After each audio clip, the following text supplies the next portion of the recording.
माता बहनों के लिए बुरा मत मानना, लेकिन मैं सच्चाई बता रहा हूँ आपको, और उसमें आप ही लोगों की अच्छाई भी है। ध्यान से सुन लें। एक सेठ जी थे, उन सेठ जी के घर में 2 बहुएं और उनकी स्वयं की पत्नी और नौकर चाकर सब ठाट बाट। एक पुत्र रह गया उनका कुंवारा, तीसरे नंबर। जब उसकी शादी होकर के आई तो वो लड़की बेचारी थोड़े से गरीब घर से रही होगी, घर पर खूब काम करती थी। जैसे ही वो वहां पर आई तो उसने देखा कि सेठ जी के घर में तो नौकर चाकर लगे हुए, न तो कोई बहू काम करती है, न टाइम से जगती है। खाना बनाने वाली अलग आती है, कपड़े धोने वाली अलग आ रही है, झाड़ू पोछा करने वाली अलग आ रही है, इतने सारे नौकर लगे हुए। अब ये पहली बार में तो उसने कुछ नहीं कहा। जैसे दूसरी बार आई, टाइम से जगी, ब्रह्म मुहूर्त में 4 बजे, और पहुंच गई रसोई में, क्योंकि खाने बनाने वाली तो 8 बजे से पहले आई नहीं। ये पहुंच गई 4 बजे रसोई में, और रसोई का झाड़ू पोछा किया। अब इधर में बर्तन जैसे ही खटके तो सासू माँ बगल के कमरे में सो रही थी, जग करके आ गई। बहू क्या कर रही है? बोले मैया कुछ नहीं कर रही हूँ, झाड़ू लगा रही हूँ। झाड़ू लगा रही? तू क्यों लगा रही? हमारे घर में तो नौकर रानी आती है। कहने लगी मैया, जैसे घर में हम रहते हैं, उस घर में अगर हम झाड़ू अपने हाथों से लगाएं तो इसका बहुत बड़ा पुण्य मिलता है। हमारे सारे पुण्यों को तो नौकरानी ले जाती है। सासू कहने लगी बहू तो बड़ी चतुर है, ये सबका पुण्य अकेली लेना चाहती है। बोले कल से इसको मैं देखूंगी। सासू माँ ने 3:45 बजे दूसरे दिन उठ करके झाड़ू पकड़ लिया, झाड़ू लगाना शुरू। बहू ने सोचा सासू माँ तो लग गई काम पे, अब मैं क्या करूं? दूसरे दिन रसोई में फिर घुस गई, वहां जाकर के नाश्ता बनाना प्रारंभ कर दिया। नाश्ता बनाना प्रारंभ कर दिया। जितने में जेठानी जब के आ गई है, कहने लगी क्या कर रही है बहन? हमारे घर में तो इतने नौकर चाकर लगे, तू ये क्या कर रही है? बोले कुछ नहीं, भूखे को भोजन कराना सबसे बड़ा पुण्य का काम होता है। हम लोग रोजाना भूखे होते हैं, और जो स्त्री आती है खाना बनाती है वो हमारे सारे पुण्य को ले जाती है। सबसे बड़ा पुण्य क्या है? भूखे को खाना खिला देना। इसीलिए तो पूरे क्षेत्र में अन्य क्षेत्र चल रहा है। महाराज जी के यहाँ जो भी व्यक्ति आ जाए, सबसे पहले आइए भोजन पाइए। भोजन जरूरी है, व्यक्ति को कुछ और मिले न मिले, लेकिन भोजन पानी की व्यवस्था अवश्य मिलनी चाहिए। भोजन कराना सबसे बड़ा पुण्य का काम है। जेठानी सोचने लगी ये तो सारा पुण्य यही ले जाएगी, मैं रह जाऊंगी, हमने तो आज तक ये चीज जानी नहीं।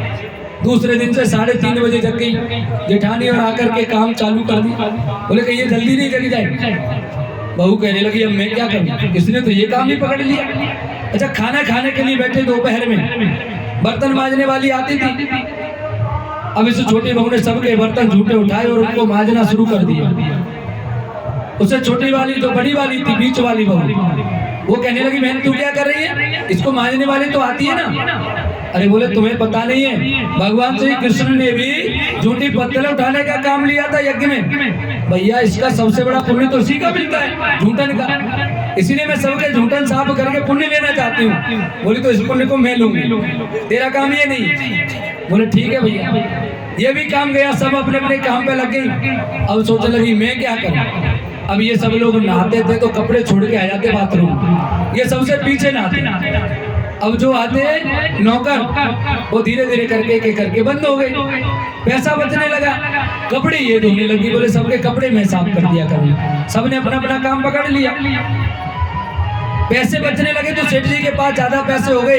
एक दिन उसने सोचा कि छोटी बहू ने बड़ा अच्छा काम किया है, इसने पैसे बचा लिए, एक काम करो इसके लिए कोई अच्छा सा हार बनवा के ले चलो। उसने सोने चांदी के आभूषण बनवाए और लाकर के उसको दे दिया कि ले बेटा ये तूने पैसे बचाए, इसलिए इन पर तेरा हक है। उसने लिया और लेकर के पहुंच गई अपने से बड़ी वाली के पास, जेठानी के पास। बोले बहन देख ऐसा है, मेरे तो अभी कोई छोरी छोरा है ना, और तुम्हारे छोरी छोरा बड़े हैं हमसे, ये उनके काम आ जाएंगे, ब्याह शादी में तुम रख लो। वो सोचने लगी कि ये तो बड़ी होशियार है, बताओ इसके छोरा छोरी इतनी त्याग कर रही है। बोले मेरे से कभी चोरी हो गई तो अभी तो मैं क्या करूंगी, तुम रख लो। उसे लगा कि चोरी के बारे में रही, चोरी तो मेरी भी हो सकती है, उसी घर में रह रहे हैं ना एक ही में, मेरी भी चोरी हो सकती है। फिर क्या करें? वो लेकर पहुंच गई अपने से बड़ी वाली के पास। बोले बहन आप रख लो, मेरे से चोरी हो जाएगी, आपके बच्चे मुझसे बड़े हैं, आप रख लो। कहने लगी बहना बात तो तू सही कह रही है, पर एक बात बता, कई घर में तू रह रही, उसी घर में मैं रह रही, मेरे यहाँ भी तो चोरी हो सकती है, और चोरी आएगी तो मैं पिताजी ने कहाँ से दूंगी? एक काम करो, 700 पकड़ा दो, अपने तो कंटे कट जाए, अपनी कंटी को टूटी। उन्होंने ले जाके सासू माँ को दे दिया, लो माता जी मेरे भी पकड़ो, ये सब पकड़ो, और सब सास के पास में गहने इकट्ठे हो गए। अब कोई भी झंझट वाली बात रही नहीं। सबसे ज्यादा लड़ाई तो इसी की रहती है ना, उस पर 4 छाप है, मेरे पास तो एक भी नहीं है अंगूठी, उस पर तो ऐसी नाक में पहनने वाली मेरे लिए तो है ही नहीं बेसर है। और जब तक रोगी नहीं, सब सास के पास में जिसको ना जाना है सास से मांग ले जाओ, पहन जाओ, फिर लाके सास हो जाए। ये बड़ी प्रेम का काम है। वो घर में काम करना हम लोगों को लगता है कि शायद ये हमारे लिए बड़ी बुरी बात है, लेकिन काम करना कोई बुरी बात नहीं है, अपने घर का काम है, और इसको करने से हमें पुण्य का तो लाभ मिलता ही है, हमारे घर के पुण्यों को कोई दूसरा ले जाए उससे भी हम बच जाते हैं। इसलिए हमें अपने काम निश्चित रूप से स्वयं ही करने चाहिए। बोलो राधे, जोर से बोलिए राधे राधे। इधर में शिशुपाल का उद्धार किया, साल्व का उद्धार किया, और दंतवक्र जो कि जय और विजय में से एक तो विजय एक जय, शिशुपाल और दंतवक्र हुए, इसका भी उद्धार भगवान ने कर दिया, क्योंकि ये भी भगवान से, शिशुपाल इनका मित्र था, और इनके मित्र की मृत्यु होने के कारण इन्होंने और कहा कि मैं भगवान से बदला लेकर के रहूंगा। आइए अब हम सुदामा चरित्र की ओर चलते हैं। बहुत ही मार्मिक और बड़ा ही रसपूर्ण ये प्रसंग है। इसके साथ ही हम कथा की अंतिम जो विश्राम स्थल है वहां तक पहुंचेंगे। महाराज परीक्षित कहने लगे कि प्रभु भगवान श्री कृष्ण ने और कौन कौन से कार्य किए, अच्छे जो समाज के हित के कार्य हैं, कृपया करके आप उनको सुना दीजिए। भगवान के चरित्रों को सुन सुन करके मेरे कान आघाते नहीं है, आप मुझे ये चरित्र सुना दीजिए। सुखदेव जी कहने लगे हे राजन, कृष्ण सखा कश्चिद ब्राह्मणो ब्रह्म विद्तमः विरक्त इंद्रियार्थेषु प्रशांतात्मा जितेंद्रिय। कृष्ण के मित्र हैं, सखा हैं, एक ब्राह्मण बालक है जो कि परम ब्रह्म ज्ञानी है, और ये विरक्त हैं, इंद्रियों से भी धन से भी हर प्रकार से विरक्त है।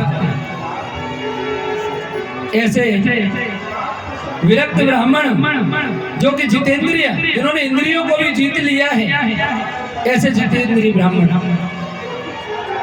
ये ब्राह्मण अपने परिवार का पालन पोषण करते हैं, अपनी गृहस्थी का पालन करते हैं। इनकी पत्नी का नाम है सुशीला, इनके बच्चे हैं जो कि फटे हुए कपड़े पहनते हैं। एक दिन सुशीला कहने लगी सुदामा जी से, तामु पे ही महाभाग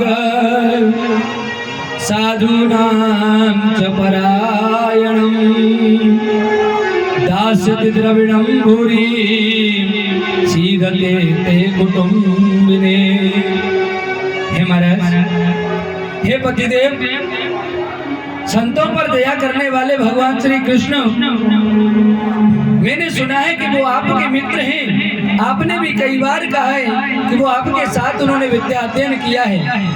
न हो तो आप एक बार उनके दर पर चले जाइए, एक बार आप उनके पास चले जाओ, आपका कुछ बिगड़ेगा नहीं। चले तो जाओ, जाकर के देखो तो सही। सुदामा जी कहने लगे कि देखो, ऐसा हमारा ब्राह्मण का जो धर्म है हमें वो करना चाहिए, सड़कर्म करते हुए हमको अपना जीवन यापन करना चाहिए। और हम उनके पास क्यों जाएं मांगने के लिए? अरे वो मित्र है, आज तक उसने हमसे कभी नहीं सोचा ही नहीं, उसने कभी पूछा नहीं कि भैया आपको किस चीज की आवश्यकता है। क्या उस मित्र को हमारे बारे में नहीं सोचना चाहिए था? उसे भी तो पूछना चाहिए था कि हम क्या कर रहे हैं। इसलिए हम उनसे मांगने नहीं जाएंगे।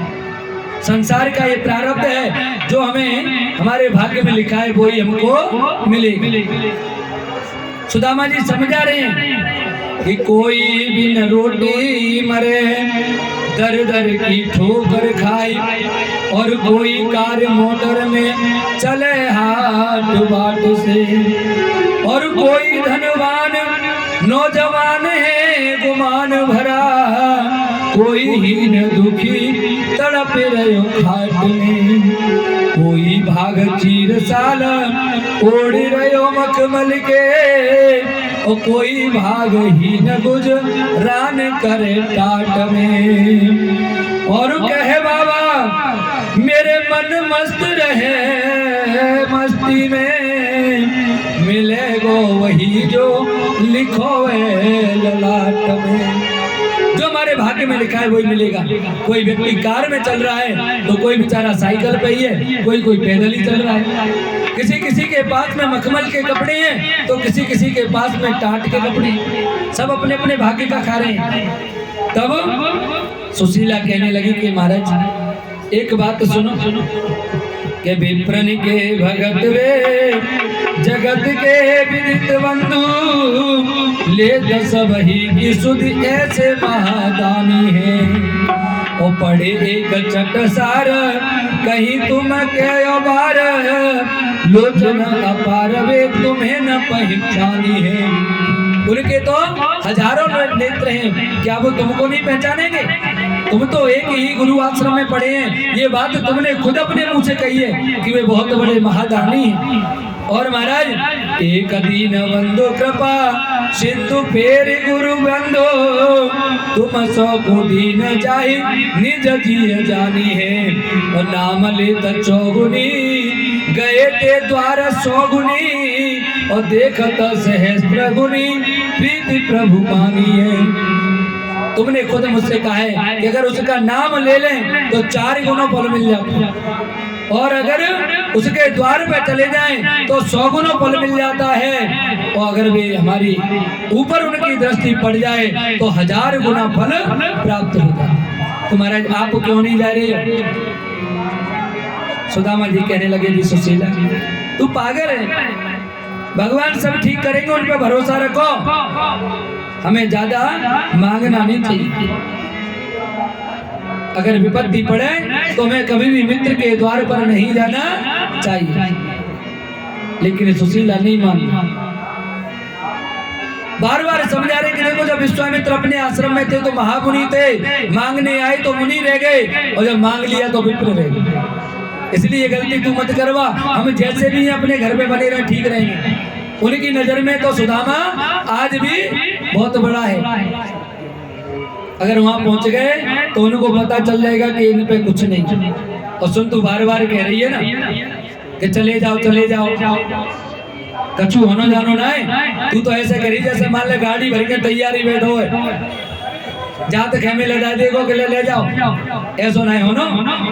सुदामा जी कह रहे कहने लगे कि द्वारिका जाओ जी, द्वारिका जाओ जी, आठहुया में यही अठानी है, और जात ही देह लगा लड़ा भर तेरे ही में तो यही कैसे समानी है, और जो पे दरिद्र ललाट लिखो तो काहू में के नहीं आयानी है, और पे कहाँ पे अटारी अटा विधि दीनी है जो बस टूटी सी छानी है। अगर उन्होंने हमको ये टूटी हुई छान दी है तो और हम अटारियों के सपने देखे तो ये कबू होना है। जैसा हमारे भाग्य में लिखा है वैसा यही आराम से रहो। सुशीला नहीं मानी, कहने लगी महाराज एक बात बताओ, हम आपसे इतना कह कह करके हार गए, लेकिन आप हमारी एक बात नहीं मान रही। मैं तो जा दिन तेजा घर में आई हूँ, मैंने तो जा घर में आज तक को सुख पायो, और हर स्त्री की यही बात रहे। आज तक तुमने कछु लाए के मुझे दे ही ना है। और ये तो सुशीला है, ये तो सुशीला जी हैं। ये क्या कह रही है भगवान सुदामा जी से कह रही है, मेरो कैसो नसीब, मेरो कैसो नसीब, कैसो नसीब, मेरो कैसो नसीब, जन्म बीत गयो टोटी में, मेरो कैसो मेरो कैसो नसीब, जन्म बीत गयो टोटी में, मेरो कैसो नसीब, मेरो कैसो नसीब, मेरो जन्म बीत गयो टोटी में, मेरो कैसो नसीब, मेरो कैसो नसीब, मेरो जन्म बीत गयो टोटी में, मेरो कैसो नसीब, मेरो कैसो नसीब। और क्या करी सुशीला जी, अरे टूटी छान पुरानी बाती, टूटी छान पुरानी बाती, टूटी छान पुरानी बाती, टूटी छान पुरानी बाती, रात दिना मोहे नींद न आती, रात दिना मोहे नींद न आती, रात दिना मोहे नींद न आती, रात दिना मोहे नींद न आती, पानी चुचावे कोठे में, मेरो कैसो नसीब, मेरो कैसो नसीब, पानी चुचाए कोठे में, मेरो कैसो नसीब, मेरो कैसो नसीब।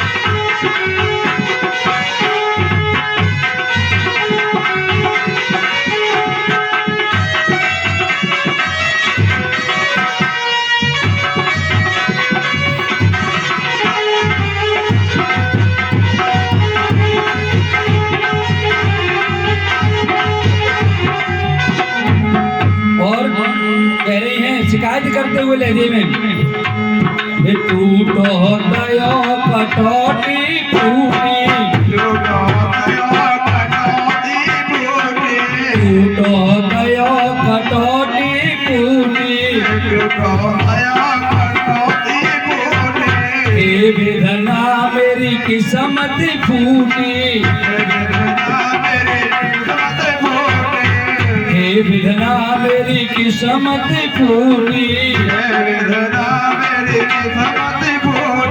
पानी चुचावे लोटे में, मेरो फूटो नसीब, मेरो कैसो नसीब, और पानी चुचाए लोटे में, मेरो कैसो नसीब, मेरो कैसो नसीब।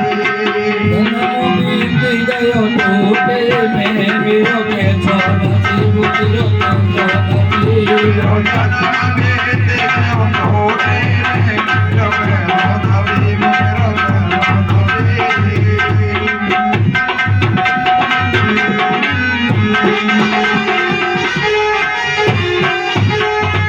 और कह रही है, और कह रही है, टूटी घाट पुरानी पाटी, टूटी घाट पुरानी पाटी, टूटी घाट पुरानी पाटी, टूटी घाट पुरानी पाटी, रात दिना में अति दुख पाती, रात दिना में अति दुख पाती, रात दुना में अति दुख पाती, रात दिना में अति दुख पाती, नींद न आवे झटोरे में, मेरो कैसो नसीब, मेरो कैसो नसीब, नींद आवे झटोरे में, मेरो कैसो नसीब, मेरो कैसो नसीब। जन्म बीत गयो टूटे में, मेरो कैसो नसीब, मेरो कैसो नसीब।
जब ये शिकायत की कि मेरा तो नसीब ही फूटा हुआ है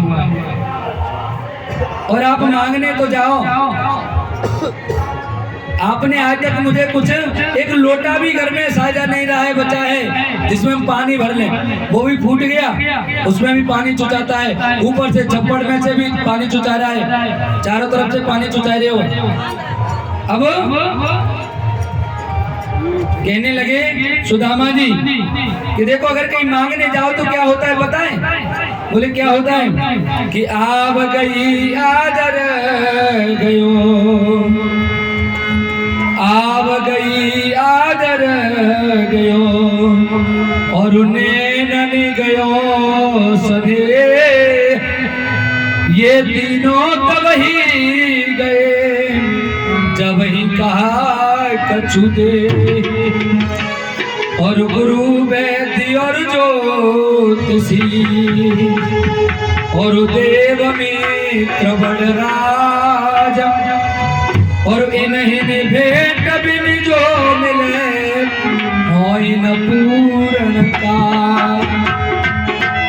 पहली बात तो ये देख, अगर किसी से मांगना तुमने कह दी कि लाओ देव, देने का भाव लेने का भाव जब आ गया उसी समय समझ लेना सब गड़बड़ हो गई, सब आप इज्जत चली जाती है। इसीलिए मांगना तो जीवन में कभी है ही नहीं, मांगने नहीं जाएंगे। और दूसरी बात ये, चलो कह रही है भगवान से मांगने में कोई बुराई नहीं है, लेकिन मैं तो ये कहता हूँ कि भगवान से मत मांगो, भगवान को मांगो। भगवान से भी मांगना है तो भगवान से कुछ ये मत मांगो कि धन दे दो, दौलत दे दो, पैसे दे दो, पुत्र पुत्रादि दे दो, मत मांगो। क्या मांगोगे? भगवान से मत मांगो, भगवान को मांगो। भगवान हमें आप चाहिए। और देखो अगर हमारे राज्य के मुख्यमंत्री, अगर आप उनसे कहोगे कि हमारे किसी मंत्री को हमारे यहाँ भेज दो, तो मंत्री तो अपनी व्यवस्था से आएगा छोटे मोटे। जब उनको पता चलेगा कि मुख्यमंत्री आ रहा है तो अपने जिले के जो कलेक्टर है ना, वो सब अपने आप ही तुम्हारे द्वार पे धसवार आएंगे, भैया देखो कहीं से टूटी फूटी व्यवस्था तो नहीं है, एसी लगानी है, कहाँ बैठेंगे, क्या होगा। सोफे अपने आप घर में लग जाएंगे, किसी से मांगने की जरूरत नहीं है ना। और प्रधानमंत्री जी आए तो मकान ही द्वारा बन के तैयार हो जाएगा। ये प्रधानमंत्री कोटे से बना हुआ मकान है भैया। जितना बड़ा आदमी घर पे आता है उसकी व्यवस्थाएं वैसी होती हैं। जब भगवान हमारे घर आएंगे तो उनको पता है कि मैं अपने भक्त के घर जा रहा हूँ तो उसकी व्यवस्था पहले अपने जैसी बना लूं, मेरे आने लायक व्यवस्था हो जाए तो अपने आप ही बना लेंगे, फिर हमें कुछ भी मांगने की आवश्यकता नहीं पड़ेगी। और सुनो, गुरु जी के यहाँ अगर जा रहे हैं तो कुछ न कुछ लेके जाना चाहिए, चाहे भले फूल लेके जाए। वैद्य के यहाँ जा रहे हो दवाई लेने के लिए तो भैया वहां तो उसको रोकना चाहिए, फीस लगती है ना। और अगर वैद्य के यहाँ बिना फीस दे पहुंच गए तो इलाज सही नहीं करेगा। जैसी तुम फीस दे रहे हो वैसे पर्चा लिख के दे देगा, ले जाओ, ऐसी दवाई लिख देगा पूरे मार्केट में कोई मिले ही ना, कह जाओ ठीक है कैसे जाओ, है ना। और ज्योतिषी हाथ दिखाने जा रहे हो तो हाथ में अगर कुछ भी रखा है तो ज्योतिषी तुमको बढ़िया बताएगा कि तुम्हारे हाथ की भाग्य की रेखा क्या कह रही है, आपका आगे का जीवन भविष्य कैसा होगा। और अगर वैसे पहुंचे खाली हाथ, महाराज जी देखियो बालक भव मूल पड़ी तो ना है, तो महाराज जी कहते हैं ना पड़ी जा बिना पत्रा खोले। और जब जेब में हाथ जाते ना महाराज जी देखियो मूल तो ना पड़ी, फिर बड़े बढ़िया से देखेंगे कि इतने बजे तक तो ना थी, कितने बजे भाव बच्चा को जन्म, इतने बजे, हाँ इतने बजे तो ना है, या है तो बता दें कि है। हाथ में कुछ दान दक्षिणा होनी चाहिए। और बड़े मित्र के यहाँ बड़े राजा से मिलने के लिए जा रहे हैं तो वहां भी कुछ द्रव्य दक्षिणा होनी चाहिए, कुछ न कुछ साथ लेकर के जाना चाहिए। और बिना ऐसे जाएंगे तो फिर कैसे काम चलेगा। और बताओ वो तो इतने बड़े राजा वहां जाए, हमारे पास कुछ है नहीं, एक मुट्ठी चावल भी तो है नहीं, क्या लेके जाएंगे। सुशीला कहने लगी कि आप चिंता मत करो, इसकी व्यवस्था तो हम कर देंगे, इसकी व्यवस्था तो हम कर देंगे। पड़ोस में गई, दो घरों में मना कर दिया, तीसरे घर पे गई, बेटा मेरे पति जब लौट के आएंगे द्वारिका जा रहे हैं, द्वारिकाधीश ऐसी बात नहीं है, कछू न कछू तो देंगे, हम आएंगे तुम्हें एक मुट्ठी के 3 मुट्ठी दे देंगे, पर हमें दे दो। कुछ लोग होते हैं ऐसे, बस हम आप बैंक दे लोन पास है जानते हो, 5,000 रुपए की जरूरत है, मैं दे तो दो, 5 की ब्याज भी लोगे तो हम दे देंगे, 2 की तो पटत नहीं, 5 की कोई पटाए रोका। पर उस समय तो बस लोन हो गया, जाने दो। पता है कि लोन भरना भी पड़ेगा, पर उस समय कोई नहीं देखता है, और देने वाला भी सोच लेता है कि लोन हो रहा है तो दे दो, मिल ही जाएंगे पैसे लौट कर। ऐसे उसने भी दे दिया। आज लेकर के और उनको तंदुल को, चावल को लेकर के आज चल दिए हैं सुदामा जी, और रास्ते में सोचते जा रहे हैं कि जन्म जन्म मुनि यतन कराहे,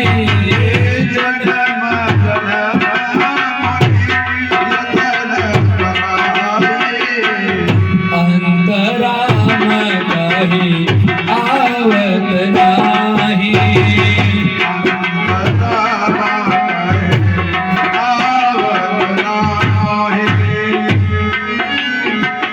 अंत में भगवान का नाम नहीं आता है, लेकिन मैं तो उनके दर्शन करने के लिए जा रहा हूँ, इससे बड़े हम कौन सौभाग्यशाली होगा। आज चले जा रहे हैं, सुदामा जी मन ही मन में भगवान से प्रार्थना कर रहे हैं और कह रहे हैं कि हे भगवान, ये मत समझना कि मैं कुछ मांगने आ रहा हूँ, मेरी तो बस इतनी सी विनती है। कह रहे हैं हाथ जोड़ करके, हे प्रेम पयोधि समझते हो, ये पपिहा प्यासा आया है, करुणा निधि यही समझ लेना, तुझ दर्शन करने आया है। उस एक घड़ी के छलवल ने अब तक मुझको तरसाया है, हे कृपा से तुझे नीच छली आज क्षमा मांगने आया है। हे प्रभु, मैंने आपके साथ उस समय एक छल कर दिया था, मैंने आपके हिस्से के चने खा लिए थे, और इन चनों के पीछे भी बड़ी कहानी थी। ये सुदामा कोई ऐसा ही नहीं है, बहुत पहुंचा हुआ ब्राह्मण है, बहुत बड़ा ज्योतिषी है। जब गुरु माने सांदीपनी आश्रम में इन बच्चों से कहा कि बेटा आप लकड़ियां बीन के ले आओ, रास्ते में भूख लगेगी, ये चने हैं इनको खा लेना। जैसे ही हाथ में सुदामा के आए, उन्होंने देखा कि इन चनों का भविष्य भूतकाल क्या है। देखा तो उन्होंने कि ये चने तो किसी दरिद्र के यहाँ से आए हुए, एक चोर चोरी करके ले आया था। रास्ते में उससे तो लगा कि इसमें शायद कुछ सोने चांदी के वस्त्र आभूषण होंगे, लेकिन उसने देखा इसमें तो चने हैं, उस आश्रम में उनको फेंक गया। उस दरिद्रा जो महिला थी जिसके बच्चे रो रहे थे, उसे लगा कि सुबह मैं इन चनों को खिला दूंगी, चने नहीं मिले तो उसने श्राप दे दिया कि जो भी इन चनों को खाएगा वो स्वयं भी दरिद्री हो जाएगा। इसलिए सुदामा जी ने सोच लिया कि मैं अपने मित्र को दरिद्री नहीं कर सकता, चाहे मैं भले दरिद्र हो जाए। ये ब्राह्मणों का त्याग है, कृष्ण को दरिद्री नहीं होने दिया। उन्होंने स्वयं अकेले अकेले बैठ के चनों को खाया। जब कन्हैया ने कहा कि सुदामा क्या कर रही हो, बोले कुछ नहीं भैया, ठंड बाज रही है। हमारे एमपी में मालवा क्षेत्र में बोलते हैं जब ठंड ज्यादा पड़ती है ना, बोले ठंड बाज रही है, तो दांत बजने लगते हैं, किटकिट करते हैं, तो बोले ठंड बाज रही है। आज तो बारिश हो रही ना, ऊपर पेड़ पे बैठे, नीचे सुदामा जी, ऊपर कन्हैया जी, बोले ठंड बाज रही है।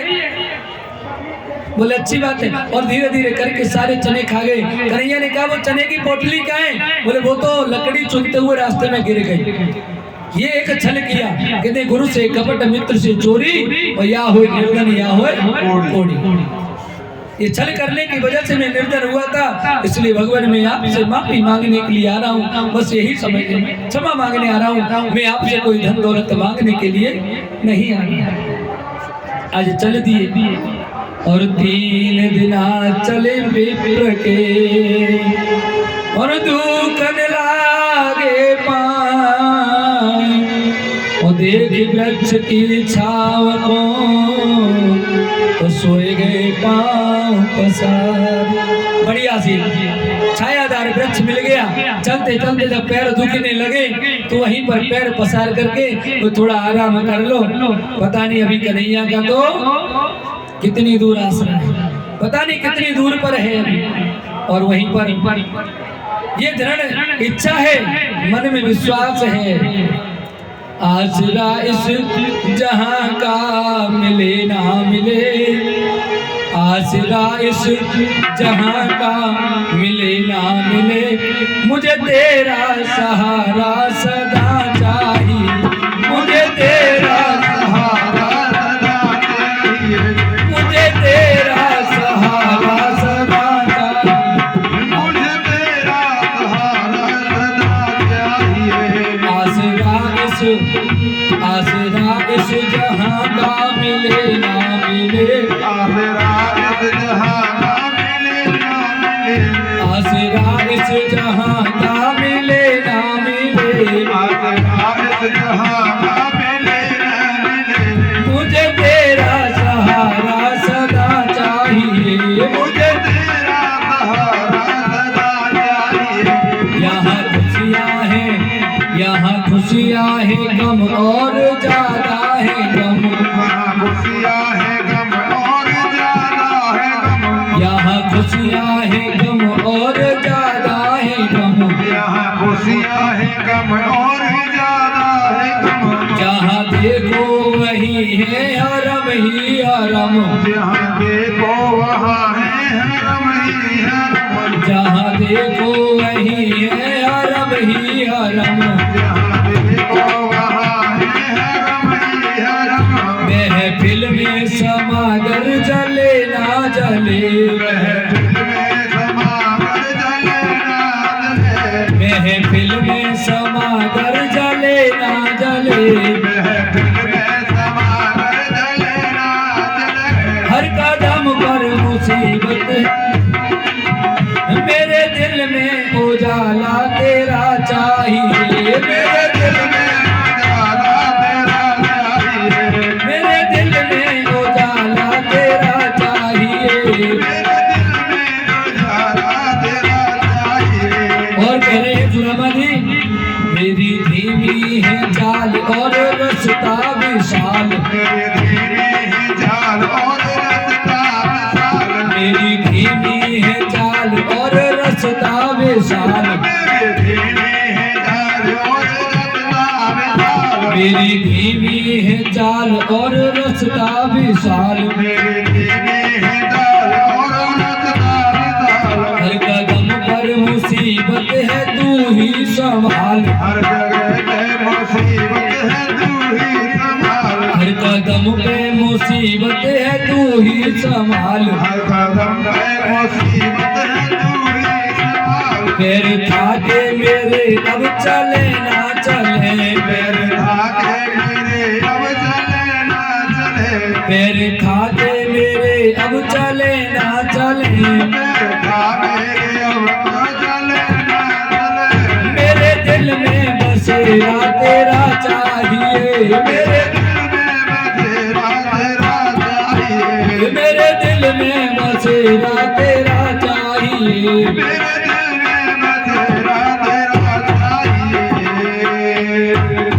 कह रहे हैं हे भगवान, ये रास्ता बहुत बड़ा है, चाल मेरी धीरे धीरे है, मैं चलते चलते तुम्हारे दर पर आ रहा हूँ, अगर तुम्हारा मेरे ऊपर कृपा दृष्टि बनी रहेगी तो निश्चित ही मैं आपके पास पहुँच जाऊंगा। इधर पेड़ के नीचे सुदामा जी सो गए और उधर भगवान ने गरुड़ महाराज को इशारा किया, हमारे मित्र आ रहे हैं, जल्दी से वहां से ला करके और हमारे उपवन में ला करके उतार दीजिए। सुदामा जी को गरुड़ जी ने वहां से लिया अपनी पीठ पर और यहाँ ला करके लिटा दिया, बिल्कुल द्वारिका के सामने। अब तो जैसे ही सुदामा जी थोड़ी देर बाद जगे, उठ करके देखने लगे, अरे भैया ये सामने बड़े बड़े महल कौन के, शायद हो सकता है हमें उस समय थके हारे थे, हमने देखा नहीं तो थोड़ी सी दूर तो रहेगो, इसी नगर में पहुंच जाते। वहां से निकलने वाले लोगों से पूछा, भैया ये कौन सा नगर है? कहने लगे तुम्हें नहीं पता, ये द्वारिका है। बोले यही द्वारिका है?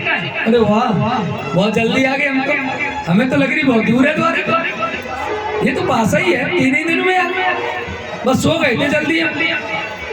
भगवान की माया को समझ नहीं पाए, चलते जा रहे पूछने लगे, भैया एक बात तो बताओ, हमारे वो एक मित्र थे कन्हैया कृष्ण, बताते वो यहाँ पे आकर के द्वारिकाधीश बन गए हो। लोग सोच रहे हैं कि हम उनसे तुम करके बोलते हैं और ये तू करके बोल रहा है। बन गए हो आप? कौन है भैया? अरे बोले वो हमारा दोस्त है यार, लंगोटे यार, हम साथ साथ पढ़े थे।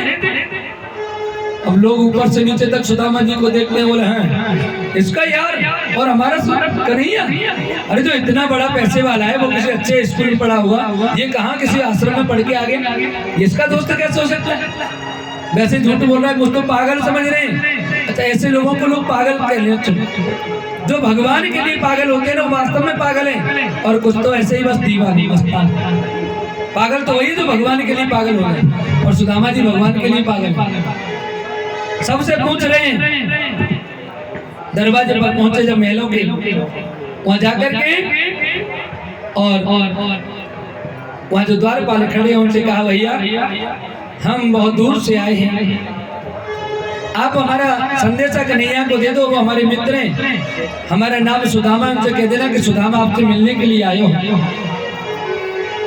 आज पहुंचा, द्वारपाल कहने लगा वैसे तो धक्का मार दिया कि चल भाग यहाँ से, तू कौन है? दूसरा कहने लगा भैया ब्राह्मण है, हमारे यहाँ ब्राह्मणों की पूजा होती है। कह रहा है मुझे कोई दिक्कत नहीं है, कम से कम भगवान से सूचना तो कर दो। बोले ठीक है, हम पूछ के आते हैं, आप यहीं खड़े रहो। आज सुदामा जी यहीं खड़े हैं और इधर से पहुंचा, जाकर के कहने लगा कि नाथ एक भिक्षुक खड़ा और बेप्र सुदामा नाम, मुझे बताया कुछ नहीं, कहता प्रभु से काम। मारे हमें तो नहीं बताया उसने, एक भिक्षुक है वो आया हुआ है। भगवान पूछने लगे क्या नाम बताया, क्या कहा, कौन भिक्षुक है और उसकी क्या स्थिति है, मुझे बता मेरे मित्र की। सुदामा है तो कहीं वही सुदामा के और तो नहीं है कोई? तो वो द्वारपाल कहने लगा, किसी से पगा न जगा तन में, प्रभु जान को आई बसो के ही ग्रामा, और धोती फटी सी लटी दुपटी अरो, पाए उपाना हूँ कोई नहीं सामा, और द्वारे खड़ो एक दुर्बला एक, रहो जग सो वसुधारा विरामा, और पूछत दीन दयाल को धाम, बतावत आपनो नाम सुदामा। जैसे भगवान ने सुना कि उसकी धोती फटी हुई है, तन पे कोई कपड़ा नहीं है, सीट पे कोई एक साफी भी नहीं बनी हुई है, पैरों में जूतियां तक नहीं है, भगवान ने जैसे ही सुना मेरा मित्र का नाम सुदामा, आज भगवान एकदम से खड़े हो जाते हैं और दौड़ने लगे हैं, वही से चिल्लाते हुए जा रहे हैं। उनका अंग वस्त्र है वो गिर जाता है, नंगे पांव भगवान दौड़ करके बाहर आते हैं। आज सब लोग देख रहे हैं, सभी सैनिक देख रहे हैं, भगवान क्या पागल हो गए, एक द्विज के लिए, एक ब्राह्मण के लिए इस तरह से भगते हुए जा रहे हैं। भगवान वही से चिल्ला रहे हैं, भैया सुदामा। बाहर सुदामा ने सोचा शायद कन्हैया मुझे पहचाने न पहचाने, बहुत दिन हो गए, मैंने आकर के सुशीला ने मुझको बेफालतू में यहाँ भेज दिया, मैंने आकर के अपनी बेइज्जती करा ली, कम से कम वहाँ भूखे ही तो मरता और क्या होता। यहाँ तो मित्र ने पहचाना ही नहीं तो अब तक तो निकल के बाहर आ जाता। वो थोड़ा चलने लग गए, इधर से कन्हैया जी पीछे से रोते हुए बिलखते हुए चले जा रहे हैं, सुदामा आवाज लगाते जा रहे। सुदामा ने देखा कि पीछे कौन है, जैसे मुड़ के देखा कन्हैया को, दोनों मित्रों की आंखों से आंसू निकले, दोनों एक दूसरे से लिपट गए हैं। कहने लगे कन्हैया सुदामा तुमने इतनी देर कहाँ कर ली, आज तक आप क्यों नहीं आए? सुदामा कह रहे भैया मुझे तो ये डर था कि क्या पता तुम मुझे पहचानोगे, मैं गरीब ब्राह्मण हूँ, तूने ये कैसे सोच लिया कि मैं नहीं पहचानूंगा? हम एक कुटी में रहकर के गुरु के यहाँ पढ़ने वाले, क्या हम तुमको नहीं पहचाने? आज सुदामा को लेकर के अपने महलों में आ जाते हैं और उनकी दशा देख करके आज भगवान की क्या स्थिति हो गई होगी। ऐसे बिहाल बिमाइन सो पग कंटक जाल लगे पुनि जोए, ओ हाय महादुख पायो सखा तुम आए किते न किते दिन खोए, ओ देख सुधामा की दीन दशा करुणा करके करुणा निधि रोए, पानी परात को हाथ छुओ नहीं, नैनन के जल सौंप धोए। आज बिठा लिया है अपने आसन पर सिंहासन, रो रहे हैं भगवान, देख रहे हैं कांटों से पैर भरा हुआ है। कहने लगे रे सुदामा, तुमने इतने दिन कहाँ गुजार दिए रे भैया, आप अब तक क्यों नहीं आए? लगे रे कहना, मैं तो भूल ही गया था रे, तू इतना मेरे को पहचान सक, मुझे तो विश्वास नहीं। आज भगवान ने कहा रुक्मिणी जी से कि मेरे मित्र के पैर धोने के लिए परात में पानी लेके आओ, लेकिन जब तक परात में पानी आता है, जब तक तो भगवान अश्रुधारा से, अपने आंखों के आंसुओं से उस मित्र के पैरों को धुल दे। आज भगवान रो रो करके बेहद हो रहे, पूछ रहे रे सुदामा, अरे मेरे बालापन के यार सुदामा कैसे आयो, मेरे बालापन के यार सुदामा कैसे आयो, अरे मेरे बालापन के यार सुदामा कैसे आयो, मेरे बालापन के यार सुदामा कैसे आयो, क्यों इतनी तन देर लगाई, तेरे पावन पटी बिवाई, क्यों इतनी तन देर लगाई, तेरे पावन पटी बिवाई, कुछ तो मुख से वचन उचार सुदामा कैसे आयो,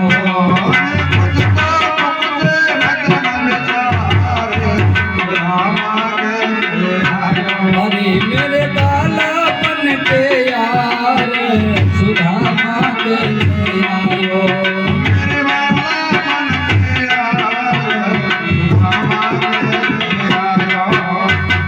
और कह रहे हैं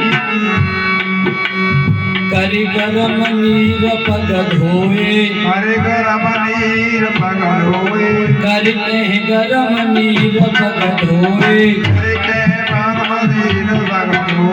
काना करुणा करके रोए, काना करुणा करके रोए, उनके बहेद्र गन जलधार, उनके बहेद्र गन जलधार सुदामा कैसे आयो,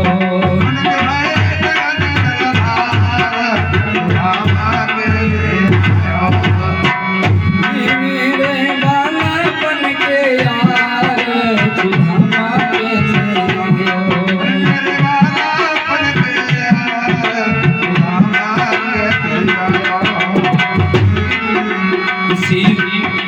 सिर पगा झगाता तन में, सिर पर पगा झगाना तन में, सिर पर पगा झगाना तन में, नाई चलो जाए मार्ग में, नाई चलो जाए मार्ग में, चलो जाए मार्ग में, तेने पाए कष्ट अपार सुदामा कैसे आयो,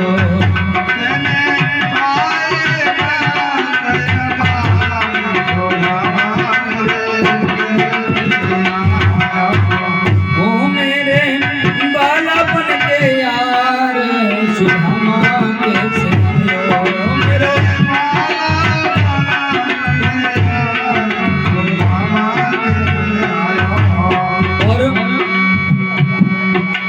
अति सुंदर वस्त्र मंगवाए, अति सुंदर तव वस्त्र मंगाए,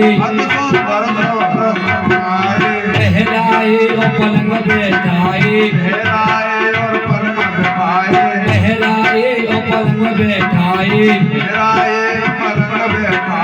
सटरस भोजन धरे अगार, सुदामा कैसे आयो सटरस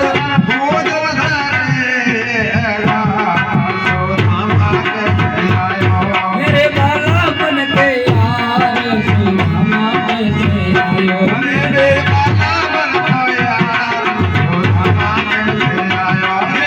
बाला बन को यार, सुदामा कैसे आयो। आज बार बार पूछ रहे हैं, बिठाला है अपने आसन पर और उधर रुक्मणी जी सोच रहे हैं भैया ये कैसो अजीब मेहमान आ गया है, जिसकी सेवा में भगवान स्वयं अपने सिंहासन पर बिठा के स्वयं सेवा कर रहे हैं। आज तक हमने तो भगवान ने काऊ की सेवा ऐसे करते हुए नहीं देखी, बड़े अजीब। आज सुदामा जी के मुख से कोई शब्द नहीं निकला। सुदामा जी की कांख में वो पोटली लगी हुई। भगवान कहने लगे कि एक बात बताओ, क्या भाभी ने हमारे लिए कुछ भेजा है? सुदामा जी कहने लगे भैया भाभी ने तो कछु ना भेजो, कछु रखो ही खाओ घर में, कछु ना भेजो। तो भगवान ने झट से चावलों की पोटली जो थी वो खींच ली, चावलों की पोटली भगवान ने खींच ली और कहने लगे कि आज भी तुम तो भाई चोर के चोर हो। कहने लगे भगवान कि आगे चना गुरुमात दिए, तुम सो लिए चाबी हमें नहीं दीने, और चोरी की बानी अजहू न तजी, तुम चोरी की बानी में आज कभी ने। चोरी करना तो तुमसे कोई जाने। और उधर में सुदामा कहने देखो ज्यादा मोहम्मद खुला, हमें सब पता है चोरी में तुमों का जो कमी ना है, हमने तो बाद में चोरी करी, तुम लोग चोरी कर करके ही हमारे पास पहुंचे थे। तुमने भी खूब आकर मिश्री चुराए थे, हमने थोड़ी सी, दोस्त तो तुम्हारे ही है ना, मित्र तो आपके ही। अगर हमने थोड़ी सी चोरी कर ली तो क्या है गो, आज खींच लिए हाथ से। और भगवान ने जैसे ही मुट्ठी भर ली तंबुलों, और मुट्ठी भर करके पहली मुट्ठी भगवान ने जैसे ही चबाई, दूसरी मुट्ठी भर ली, दूसरी मुट्ठी भर करके भगवान ने जैसे ही दूसरी मुट्ठी चबा ली, और तीसरी मुट्ठी जैसे ही भरने लगे, इतने में तो आगे रुक्मणी जी हाथ पकड़ कि हाथ गयो प्रभु को कमला, कहे नाथ कहा तुमने चितधारी, और तंदुल खाए मुट्ठी गोइली रे, कियो यह दीन लोक बिहारी। और खाई मुट्ठी तीसरी अवनाथ, कहा निज वास किया सविचारी, और रंग कहीं आप समान कियो प्रभु, चाहत ओ आप होन भिखारी।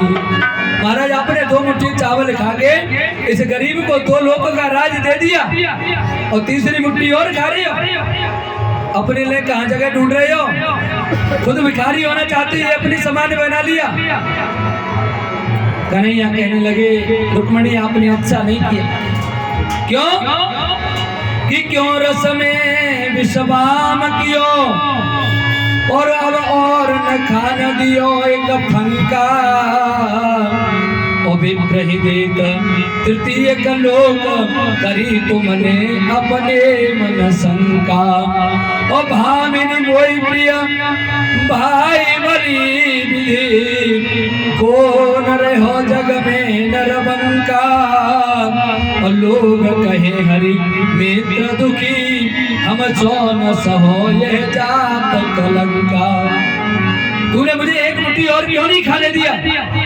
अगर मैं एक मुट्ठी और खा लेता तो ये तीसरा लोक भी दे देता। तूने अपने मन में ऐसी शंका जागृत करके और मुझे कलंक लगा दिया। लोग कहेंगे कि देख लो भगवान ने अपने मित्र को देने में भी कितनी शंका की, ये तो गलत बात है। आज पूछने लगे हैं भगवान सुदामा जी भाभी ने मेरे लिए क्या संदेशा भेजा है। आज सुदामा जी रो गए, चावलों पे भगवान लिख करके भेजा है, क्या संदेशा है। कह रहे हैं कि कहा सुशीला ने प्रभु और गए सुदामा रोई, और श्याम हमारी कुटी में तो प्रतिदिन 11 हो।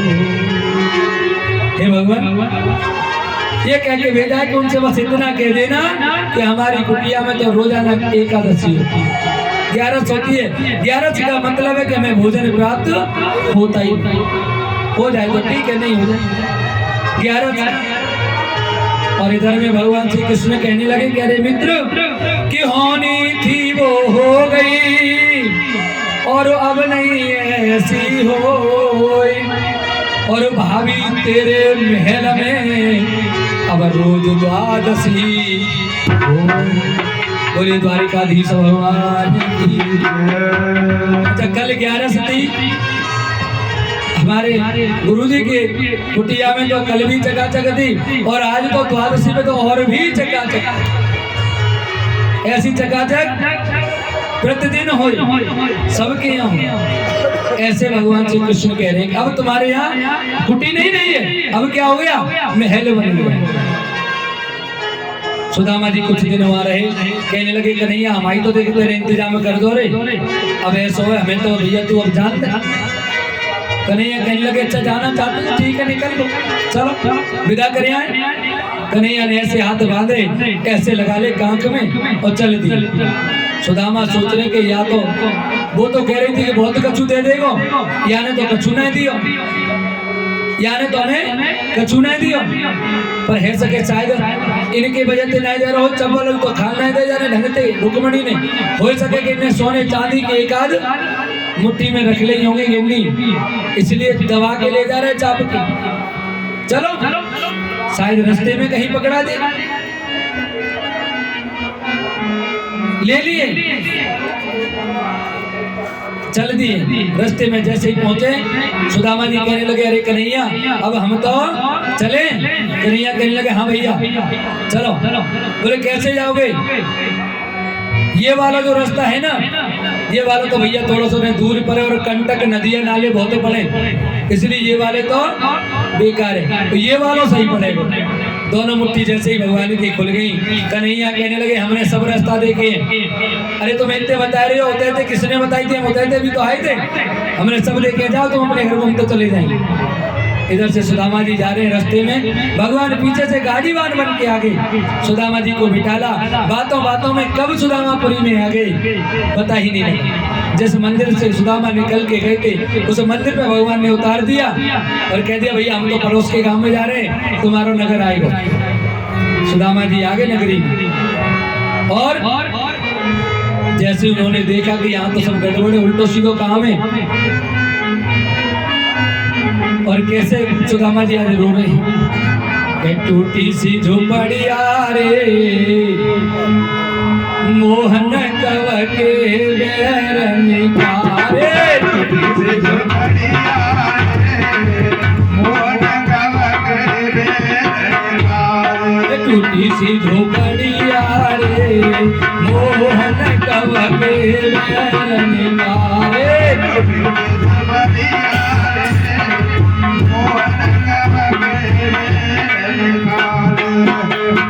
और कह रहे हैं सुदामा जी कि देख मैं तेरे पास 4-6 दिन रहने के लिए क्या चला गया, मेरी तो वो छोटी सी झोपड़ी भी यहाँ दिखाई नहीं दे रही भैया, ये तूने कब के बैर निकाले वहां रख करके।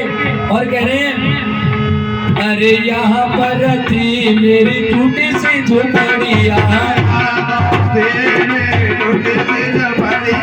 यहाँ पर थी मेरी टूटी सी झोपड़िया,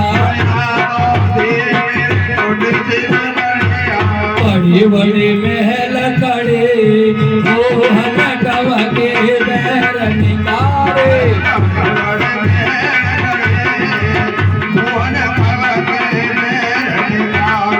टूटी सी झोपड़िया रे मोहन कव के वैर निकारे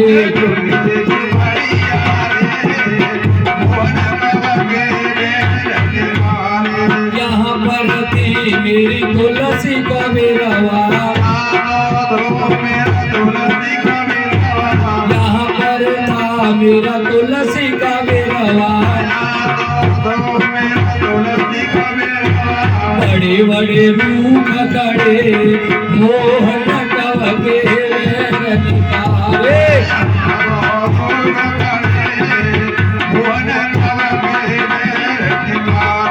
टूटी सी झोपड़िया रे मोहन कव के वैर निकारे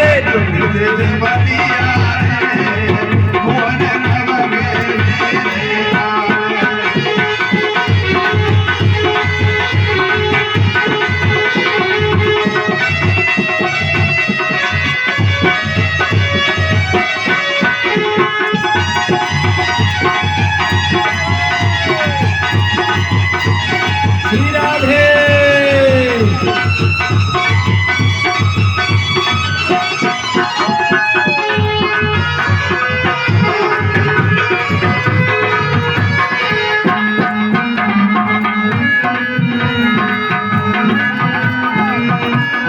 यहाँ पर भी मेरी कपेला सी गैया यहाँ पर भी यहाँ पर भी मेरी कपेला सी गैया यहाँ पर भी मेरी कपेला सी गैया बड़े बड़े गजराज खड़े मोहन कव के वैर निकारे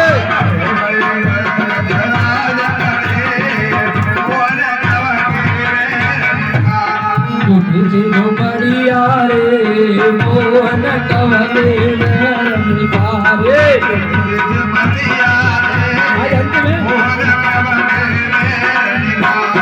टूटी सी झोपड़िया रे मोहन कव के वैर निकारे